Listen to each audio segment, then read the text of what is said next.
Valentine's Day is just around the corner, as many websites will no doubt be reminding you, along with the promise that they have everything that you might need to treat that special someone. Welcome to episode 2 of my The Language of series, and today we're going to be dissecting the language of love, looking at the linguistics of Valentine's Day and how websites and advertisements make you offers that you just can't refuse.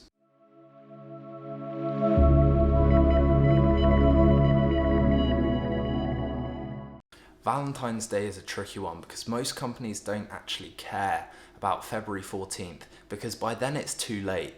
It's not an occasion like Black Friday or Christmas Eve where it's become sort of like a tradition for people to go out and shop on a certain day. Because by February 14th, most people will have made their preparations for Valentine's Day before then. So while a lot of websites are insistent on reminding you that Valentine's Day is just around the corner, it's almost here, they're trying to create that sense of urgency for you as a customer, but really it's more to mask that sense of urgency that they feel, because after the 14th of February, they're not going to sell any more Valentine's stock for another 12 months, and realistically what they don't sell will just have to be damaged off and it'll be a loss of capital, because by this time next year, other things will be in fashion. Hence why we see a lot of time-based language, like temporal adverbs. Valentine's Day is almost here. Haven't got your gifts sorted yet. Making it clear that you're running out of time to conceal the fact that they're more anxious about their stocks becoming redundant. Also worth noting from a marketing perspective is that Valentine's Day is no longer exclusively for couples, It's more about universal and commercial love rather than personal romantic love. It's for treating your best friends, it's for celebrating platonic friendships. It's just an excuse to treat someone. But it's advocating that retail therapy is a solution to a problem that only exists because of the retail companies in the first place, who remind you of Valentine's Day and the emotional void in your life, and then present material objects to you as a kind of way of compensating for that alienation. It's a temporary fix. How does it work for couples though? How does a website convince you that it knows your partner better than you do? Well, it's all about power. If you already know what you want to buy your partner, you're very in control of navigating a website. You have a predetermined objective. If you have no idea, then you're probably going to end up on the for her or for him section of a website and ultimately surrendering control to the retailers to tell you what a good gift is. Websites prey on uncertainty, right? Like the whole of business is based around the idea that either you're being sold something you need or you're being convinced that you need something that you don't and you buy it anyway. Now, most websites know the value of simplicity, and with Valentine's Day, they will point you towards the for her or for him section. They want to make their products easily accessible because they're trying to be convenient for you. They want to make it seem like they're doing you a favor.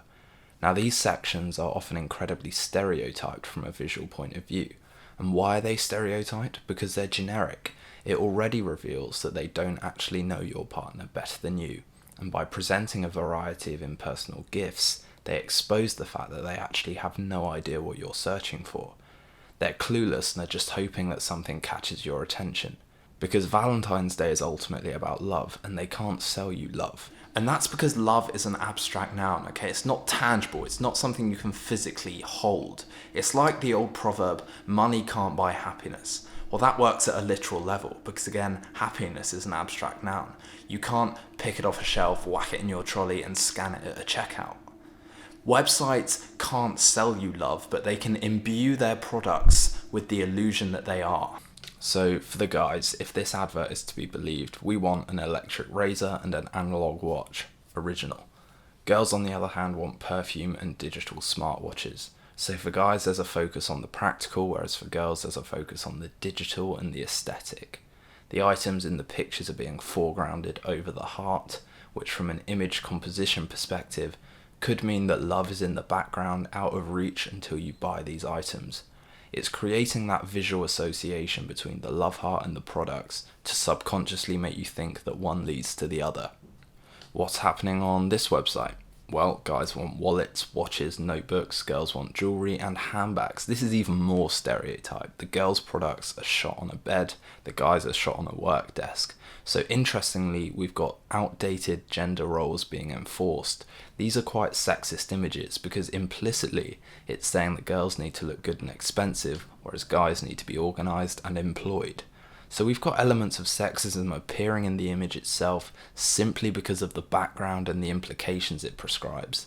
Not a good start. At least this website doesn't dictate what your partner wants. They go for the classic suspense technique of making you click to see what they're actually selling. They just put generic models into the image, so you've got to take the bait and go to the shopping page, which means you're already in too deep. And also that lovely countdown clock up top making you feel like Valentine's shopping is the romantic equivalent of disarming a bomb. And who says romance isn't dead? But remember, like I said at the start, that countdown is as much for them as it is for you. But let's concentrate on the show them that you know them line. Well, hate to break it to you, but if you're on this part of a website, reality is you probably don't know them well enough, or at the very least you're stuck for ideas or inspiration. And again, the line is trying to sell you the belief that the company knows your partner better than you do, but they don't. Look at the pronoun. It's the collective them as opposed to him or her. It's not tailored to you, it's impersonal, and it's inclusive, because they don't actually have a clue who you're shopping for or what you're shopping for. But also there's a sense of guilt and pressure underlying that line. I talked about this a bit in my last linguistics video, but the sentence begins with an imperative verb, show them. Now from a grammatical point of view, this is an instruction or a command. It doesn't read that way, so it's quite subtle, but the fact is that what they're saying to you is, if you don't buy something here, you don't know your partner. It doesn't matter how it's worded, it could be an interrogative, like a question. Why don't you show them that you know them? Wouldn't it be nice to show them that you know them? Or it could be a declarative, so a statement. Everyone likes a partner who knows them, or showing them you know them is the best way to spend Valentine's Day. It doesn't matter, the message stays the same. The website knows your partner, and if you don't buy from them, then you're showing that you don't. It's sinister, but it's creating that sense of urgency. The idea that you actually need something from this website in particular. And the fact that there's a rhyme in the sentence adds a poetic lyricism to it, which in and of itself could be associated with romance. But from a grammatical standpoint, this is still very much a command. Other websites don't try to cover up the fact that they're materialistic retailers. This jewelry site, for example, look at the heading, a gift of love. We've already discussed the grammatical impossibility of gifting an abstract noun like love, so we've got the superfluous romanticized language being used. But what about the subheading as well? Surprise someone special with these playful, sparkling pieces. Imperative verb at the start again. The sentence doesn't feel oppressive or forceful, but the grammar of the line is telling you to surprise someone with the website's products, rather than offering you the choice. Playful, sparkling pieces, aka jewelry. Why not say that? Why not just say jewelry? Well, because it's boring, and God forbid a company actually states exactly what they're going to sell you. It's a gift of love. It's playful, sparkling pieces. This is the language of love. It's poetic, it's descriptive, but it also covers for the fact that you're probably shopping expensive over sentimental. That's another illusion that expensive websites like to create. The more money you spend on your partner, the more they mean to you. We live in a superficial age where on Valentine's Day, love becomes a very real currency. Money doesn't just have a financial value anymore, it also has a sentimental one. Again, as the pictures are showing us, we've got the inclusive message of a romantic Valentine's option or the platonic Valentine's option. But the line Valentine's Day in style reveals that what they're selling you isn't just material or metaphorical, it's not just jewelry or love. It's socially valuable, and by that I mean it's fashionable, so they're selling you trendiness more than anything else. What about this? This is the front of the website, so the first thing you'll see when you click on it. And we've got the proclamation, celebrate endless love. What does that even mean in relation to a jewelry site? It's hyperbolic, it's poetic, it's romantic, but what is it not? Interestingly, it's not materialistic. So the front of the website is foregrounding the idea of being sentimental, juxtaposing the very obvious fact that they're selling you expensive material objects. Then there's the line, let Swarovski be part of your love story. Now this is a really clever piece of marketing because it's operating under the pretense that you are the one with power. Unlike the other websites we've seen that try to emphasize that they're showing you these products to make your life more convenient, this website is actually seeking permission from you. It's your love story. They're isolating themselves in the position of the third wheel while also suggesting that they have something to offer you. Why love story? Why not relationship? Again, it's poetic. It's romanticizing the idea of a relationship. You hear love story, you think Titanic, you might think Taylor Swift, you think of every rom-com known in cinematic history. There's also another way of reading that, because again, it's an imperative. It is an instruction, but it's about them helping you out. The delicate way that this line is framed is about recognizing how precious your love story is, but also hinting that they can make it better. So they're validating and empowering you while also saying, let us take care of it. Now, I find this sentence really amusing. Attract your soulmate with a personal mix of romantic and timeless bracelets. Romantic and timeless, again linking back to the use of endless love that you see when you first go to the website. So we've got some semantic continuity going on there. This is saying, dress yourself up in our bling and you will attract the love of your life. Which means it's also saying the reason you haven't attracted your soulmate yet is because you're not wearing one of our bracelets, which means it's also saying you don't look expensive enough, and most fundamentally that you don't look good enough. So this line is basically a personal character assassination that frames the website as your saviour. It's vanity and materialism at its finest. It's making you think that either you don't look good enough, or at the very least you could look better. Intriguingly, it's also saying that your soulmate is so shallow that their criteria for a life partner is solely based on physical appearance. If anyone believes that, please seek help. I think Vogue is most successful because it relates to you and it creates that sense of trust, because they're not actually trying to sell anything to you, they're just offering suggestions and recommendations. And it writes a few paragraphs and empathizes with people in the pandemic. Staying in is the new going out. We all know that. We is a collective pronoun. It's inclusive. It's saying that they are in the same position as you. They understand what you're going through, while placing an emphasis on how lockdown can still be trendy. Staying in is the new going out is an adaptation of a well-worn saying, like soya is the new dairy, lockdown is the new norm, that kind of thing. It's to suggest change, or more importantly, stylistic change, trend setting. And for a company that's so hell-bent on aesthetics, setting the trend and being in fashion is very important. Look at the third paragraph, okay? It's now being inclusive not through relatability, but by not favouring a specific target audience. They talk about being in long-distance relationships, in the early stages of a new one, or Valentine's Day being more of a self-care Sunday. We've seen the other websites do this. They're not making February 14th an exclusive day for certain people. Why shouldn't everyone enjoy it? And this informal yet professional tone works because it sheds that commercial voice for a personal one. What have they put in brackets, or parenthesis to be technically correct?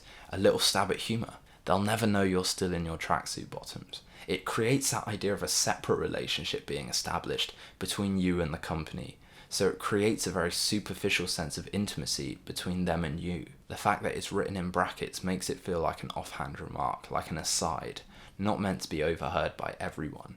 They'll never know, it'll be our little secret, kind of reassuring you that they've got your back. It's cleverly written. So what about Vogue's for her and for him sections? Well, they're a bit more elegant. So when shopping for her, February 14th is right around the corner. Again, we've seen that before. Chocolate, flowers, stuffed bears, charmed, we're sure. This is sass, basically. They're calling out traditional methods very subtly and accusing them of being tacky and uninspired. So that little charmed, we're sure, feels like a very sly and critical way of saying, do better. Then lo and behold, how does the next sentence begin? But. So that shows you it's sarcastic. That chocolate and flowers aren't good enough. Puts Be Mine in a different league. We've got very possessive, sensual imagery being used here, standing out by buying scarves and lingerie and face masks. Vogue all about the way you look, so it makes sense that they're promoting fashion items. Interestingly, Vogue also falls into the same stereotype gender products actually, because when we look at For Him, we've got the reassurance that practical gifts are always winners. So for guys, it's something you can use, and again for girls, it's something you can wear. Again, we've got the same structure though, because then comes the but, telling you to think outside the box. So Vogue is an interesting one because in both cases we've got the acknowledgement that you might have some clue what you're shopping for, followed by but. And the grammatical term for but is a subordinating conjunction, so it introduces a different point rather than supporting the first one. So it's saving face by saying good job for the ideas you've already had, but let's take it that extra mile. What about the language present in Vogue approved? Now this is significant because it works under the pretense that Vogue is a respected company who know what they're talking about. And it is, Vogue is a cultural business heavily involved in the world of material aesthetics. So Vogue approved Valentine's gifts are going to be tasteful, trendy and appreciated. It's like a stamp or a signature. They're giving these products permission to be sold to you. And that comes back to what we were saying earlier about them being on your side, in your corner. It's about trust. They're making sure that they give you only the best suggestions. They care about presenting good products to you because their reputation is on the line. Whereas as we've seen from other websites, most just care about selling any old gadget or gizmo. Last thing I wanted to show you today is an email I got from Apple relating to Valentine's Day. So this is a company that's actually heckling its customers and reminding you of the incoming date. Now Apple, as far as I'm aware anyway, don't sell tacky gifts specific to V-Day. They're just using the occasion to sell their usual products. But what are they doing differently? Well, we've got an emoji in the subject line. Why? Because it's modern, it's bright, it stands out. But also here, it's abbreviating. They don't have to make a long-winded subject line by typing out Valentine's Day. Instead, they opt for the heart emoji that is both more concise and more colourful. It definitely stood out in the list of the many unread emails in my inbox. Then we've got the classic interrogative teasing, "You didn't forget Valentine's Day, did you?" Written in pink. Why? Well, to contrast the standard black font for one, but also pink is associated with love, heart, romance, followed by the reassuring statement, "Don't worry." The classic "we've got you covered" technique. Like buy some £200 AirPods or buy a £300 smartwatch, because as we established earlier, expense equates to sentiment in the consumerist age. Gifts they'll love for all they love to do. Vague and unspecific. Why? Well, because again, in reality, they have no idea what your partner loves to do. So by saying for all they love to do, they're compensating for the fact that they're just selling you their generic stock by saying it'll enable you to do everything. Now this is a hilarious line that crops up later in the email. Even more reasons to fall in love with shopping at Apple. It's not enough that you're just trying to express your love to the person you love, but now they're assuming you're falling in love with them. Like Vogue, it's creating that weird sense of intimacy, using the language of love as a kind of in-joke to mark the occasion. So you're not just buying a product when shopping at Apple, you're buying love through the new relationship you're entering into with them. And that's clever, because remember what I said at the start about love being an abstract noun and something you can't buy? Well, Apple have found a way around that. You're buying a relationship that will then lead to love. So what have we learned? Well, companies use language to make you think that they're doing you a favor. They use language to create a relationship with you based on trust. And they use language to make you trust in what they're selling you as the best thing that your partner might want. So they're using language to access your relationship. That's what the whole of Valentine's Day is about from a commercial point of view. But the number one conclusion to draw is don't fall for it. Don't be conned into second guessing your own relationship, because that's what they're doing. They're making you doubt your own abilities to think of something to get that special someone and presenting you with alternatives. It's materialistic, it's hollow, and it's ultimately loveless. Thanks for watching, guys. I hope you enjoyed, and I hope it's given you a more informed idea so that you can now think independently of what commercialism is telling you and enjoy Valentine's Day as a celebration of you and your partner or whoever you're treating. Thank you for watching, and I will see you next time.